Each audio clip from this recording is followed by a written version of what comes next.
Agora hoje eu quero que você vire comigo a 2 Pedro, o 2º capítulo, começando com o versículo 5.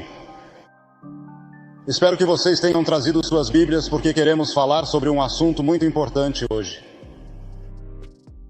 O julgamento de Deus, o amor de Deus e a vinda novamente de Jesus Cristo e o fim dos tempos.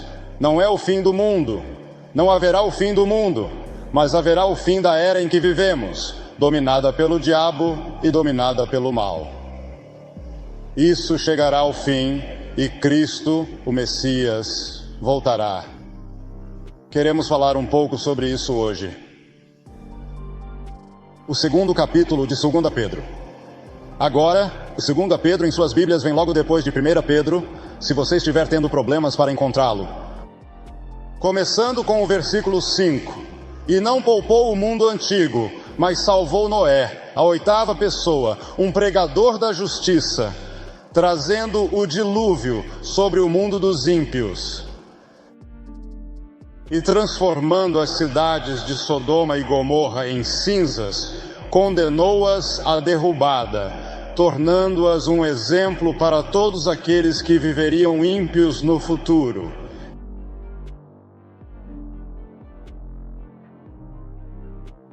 E entregue-se muito irritado com o estilo de vida imundo dos ímpios, pois o homem justo que habitava entre eles e via e ouvia, irritava sua alma justa dia após dia com suas ações ilícitas. O Senhor sabe como livrar os piedosos das tentações e provações.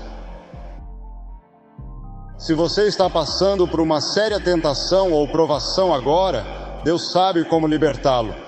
Se você se voltar para Ele e orar pela fé e crer e reservar os injustos até o dia do julgamento.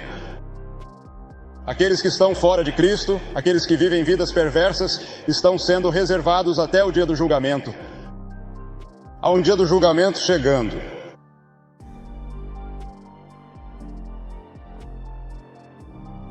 A história bíblica de Sodoma e Gomorra chega até nós hoje como um exemplo do que poderia acontecer ainda nesta década ou nas próximas, se não nos voltarmos para Deus. Agora, Sodoma e Gomorra eram 2 cidades e estavam no lugar onde hoje fica o Mar Morto, no Oriente Médio.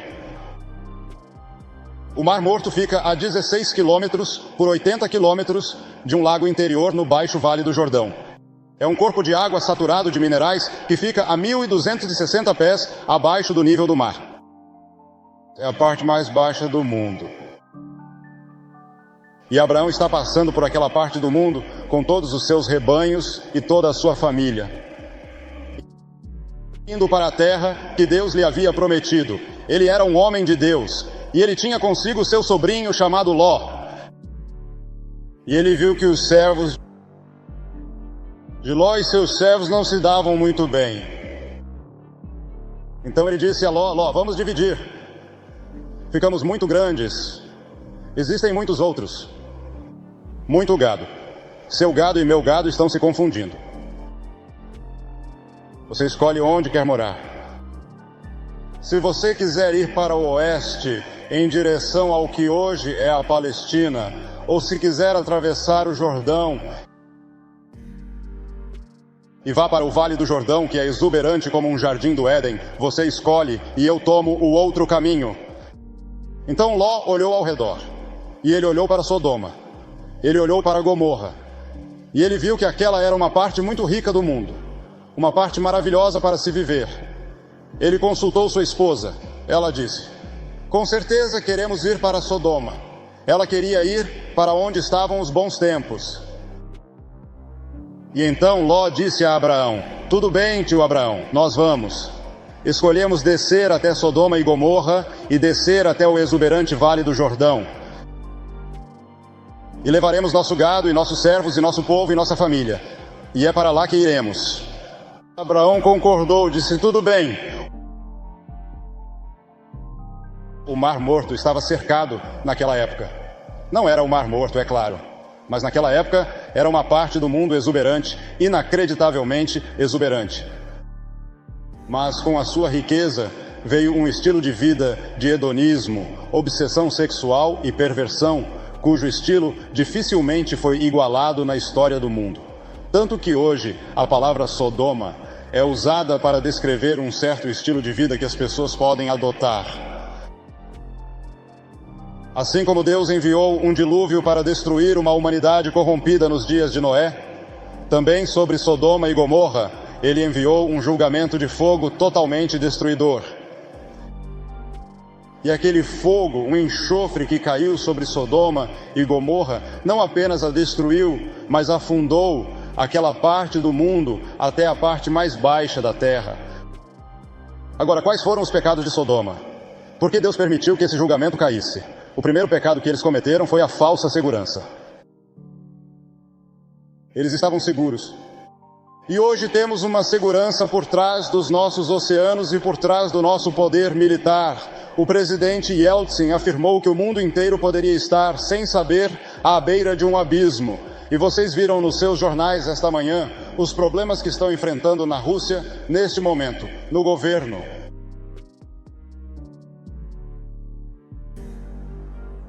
Temos uma falsa segurança. Ai daqueles que descem ao Egito.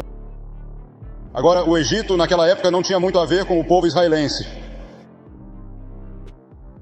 E no entanto, repetidas vezes, os israelitas iam ao Egito em busca de ajuda. E ele disse: ai daqueles que descem ao Egito em busca de ajuda e permanecem em cavalos e confiam em carros. Mas eles não olham para o Santo de Israel, nem buscam o Senhor. Agora os egípcios são homens, e não Deus, e seus cavalos são carne e não espírito. O profeta Isaías está falando no capítulo 31. Quando ele diz isso, eles tinham falsa segurança. Eles pensaram que estavam absolutamente seguros. Ninguém jamais poderia tomar Sodoma e Gomorra. Então, o segundo pecado mencionado nas Escrituras é o prazer. Eles vivem por prazer.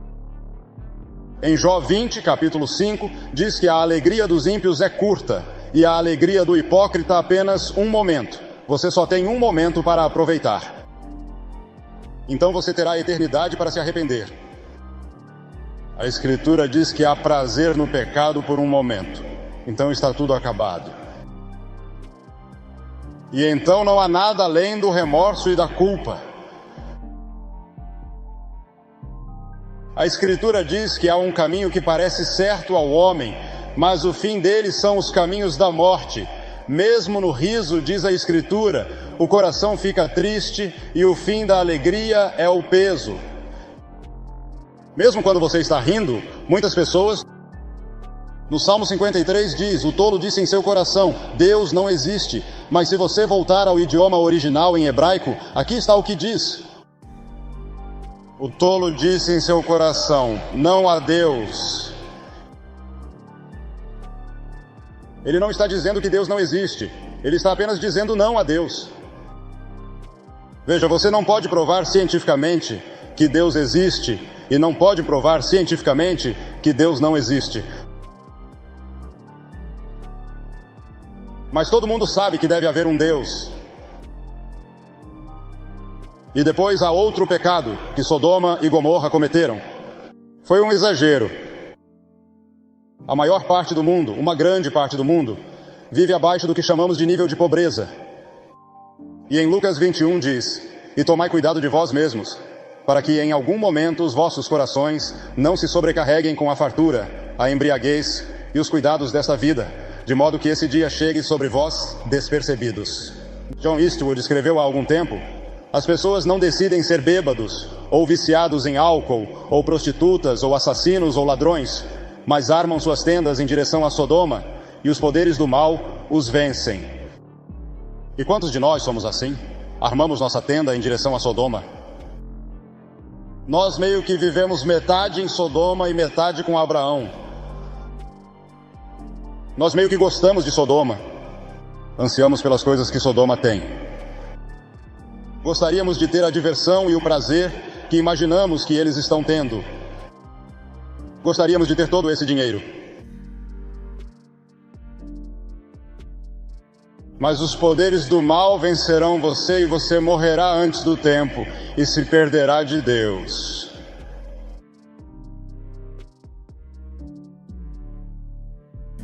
Em Judas, versículo 12, diz: aponta-os na sua festa de caridade, quando eles festejam com você, alimentando-se sem medo.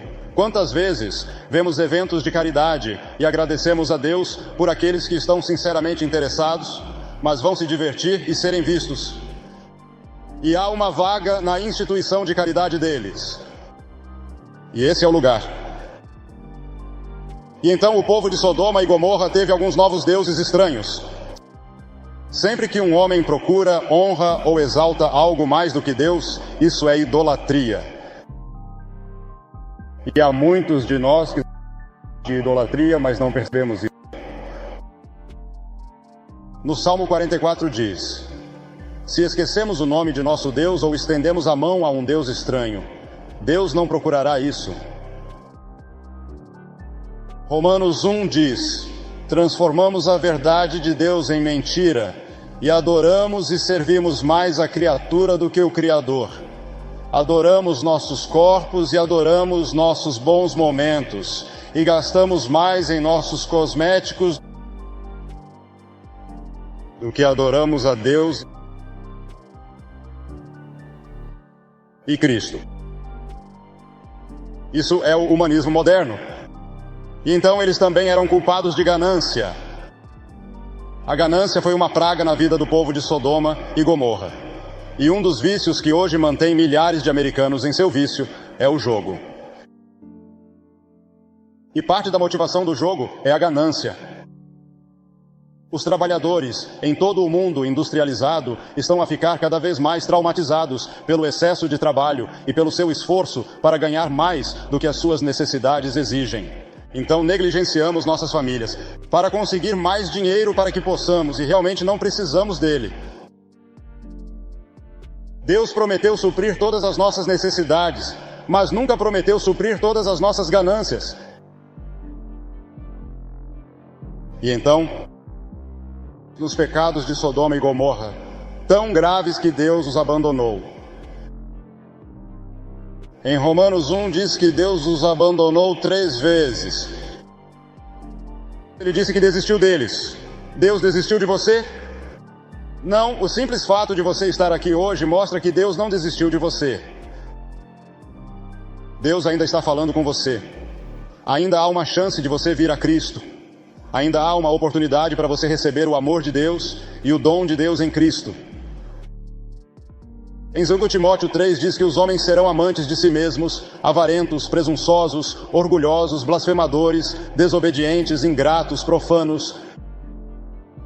E qualquer pessoa que acredite na moralidade elevada hoje é ridicularizada. Jeremias disse que eles haviam esquecido como orar. E há muita verdade nisso. Agora Deus avisou Sodoma. Ele enviou alguns anjos a Abraão para dizer a Abraão o que ele iria fazer. Ele iria destruir Sodoma e Gomorra com fogo e enxofre. E Abraão disse: espere um minuto, Senhor. Se eu encontrasse alguns verdadeiros crentes em Sodoma, se eu encontrasse 50 homens justos, você os pouparia? E Deus disse: sim. Ele não conseguiu encontrar 50. Então ele disse ao Senhor: tudo bem, Senhor. E se eu encontrasse 40? Depois de um tempo ele disse 30, depois 20. Finalmente ele disse: se eu encontrar 10, Senhor, você os pouparia? E Deus disse: sim, se você encontrar 10 pessoas justas em Sodoma, pouparei Sodoma. Mas ele não conseguiu encontrá-los. E isso é uma lição para nós. A importância de uma minoria dedicada. Uma minoria de pessoas que acreditam e que vivem isso. Se o Senhor dos Exércitos não nos tivesse deixado um pequeno remanescente, teríamos sido como Sodoma e como Gomorra, diz Isaías 1:9. Para vocês cristãos, Jesus deu um aviso. Ele disse: lembra da esposa de Ló? Os anjos disseram para você não olhar para trás. Se você olhasse para trás, seria transformado em uma almofada de sal. Bem, ela olhou para trás. E ela se transformou em uma almofada de sal. E Jesus disse: lembra da esposa de Ló? Isso é um exemplo para nós hoje. Lembre-se da esposa de Ló, um dos versículos mais curtos de toda a Bíblia. Não olhe para trás. Muitos de nós olhamos com saudade para o mundo, e muitos são como Demas, que abandonou a Cristo por causa do amor deste mundo presente. Agora o clímax da história será o julgamento. A Bíblia avisa que o mundo enfrentará um julgamento gigantesco. O único ponto positivo é o retorno prometido de Jesus Cristo, porque as Escrituras ensinam de uma ponta a outra que Cristo voltará algum dia. Ele estabelecerá seu reino, e o mal e o diabo serão eliminados, e este será o paraíso na terra quando Jesus voltar.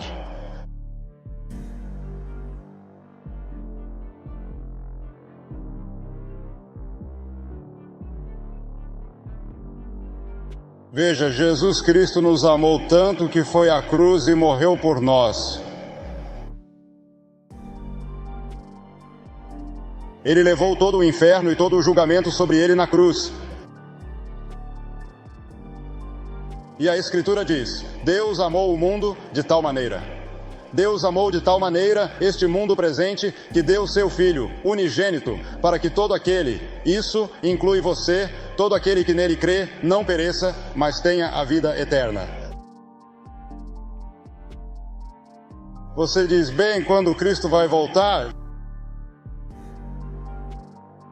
Jesus disse, mas naquele dia e hora ninguém sabe, não, nem mesmo os anjos do céu, mas somente meu Pai. Não sabemos o dia, não especule.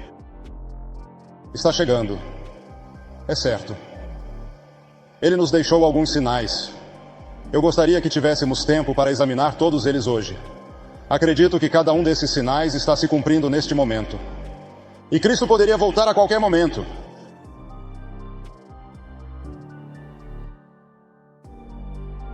Como Cristo virá? Porque o mesmo Senhor descerá do céu com alarido e voz de arcanjo, e com a trombeta de Deus, e os mortos em Cristo ressuscitarão primeiro. Que tempo glorioso será quando Cristo retornar, a voz do arcanjo. Estou ansioso para ouvir essa voz. Nunca ouvi um arcanjo. E a trombeta de Deus. Que trombetas serão? Esse também será um momento de julgamento pessoal quando você... Se você realmente nunca recebeu a Cristo, agora você pode ser batizado e confirmado, e pode ser um membro da igreja e tudo mais. Isso é maravilhoso. Eu sou grato, mas isso não é suficiente. Jesus conversou com Nicodemos e disse, Nicodemos, toda a sua religião não é suficiente. Você deve nascer de novo. No momento em que você recebe a Cristo, no momento em que você abre seu coração e se entrega a Ele como Senhor, Mestre e Salvador, nesse momento, seu nome está escrito no livro da vida. E se meu nome não estivesse escrito no livro da vida, você nunca me tiraria deste estádio, até que eu tivesse certeza de que ele estava escrito lá. Porque só entrarão no reino de Deus aqueles que estão inscritos no livro da vida.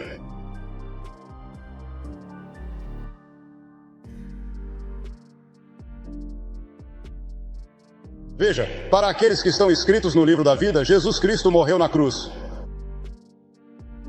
Colocaram pregos em suas mãos, uma estaca em seu flanco e uma coroa de espinhos em sua testa. E ele sofreu uma das mortes físicas mais agonizantes que uma pessoa pode sofrer. Mas esse não foi o seu verdadeiro sofrimento. O verdadeiro sofrimento de Jesus Cristo foi quando ele disse, meu Deus, por que me abandonaste? Porque naquele momento, Deus levou os seus pecados e os meus pecados e colocou-os sobre Cristo. Ele levou nossos pecados. Ele foi para o inferno por nós. Ele tomou o julgamento por nós. Portanto, a cruz é um julgamento. O que você tem que fazer? Arrependa-se de seus pecados. E você não tem certeza se arrependeu. Entregar-se totalmente a Cristo. Seu coração, sua mente, seu corpo, sua vida. Para que Cristo esteja em primeiro lugar na sua vida. Vou pedir-lhe que assuma esse compromisso esta tarde. Vou pedir que você faça o que vimos milhares de pessoas fazerem na semana passada. Levante-se de todo o estádio e venha ficar na frente. E depois que todos vocês vierem, direi uma palavra a vocês e farei uma oração com vocês. E você pode se levantar e voltar e se juntar aos seus amigos. Nós lhe daremos alguma literatura, um livro que o ajudará em sua vida cristã. Mas você se levanta e vem. E não demore, porque ele diz que agora é o momento aceitável. Hoje é o dia da salvação. Você pode nunca mais ter outro momento como este enquanto viver. Quando você verá outra coisa assim em Pittsburgh? Talvez outra geração ou talvez nunca. E no que lhe diz respeito, pode nunca ser. Nós vamos esperar por você. Você vem lá de cima. Onde quer que você esteja, Deus está falando com você. E aqui atrás, onde os assentos foram preenchidos, você vem e se junta a eles.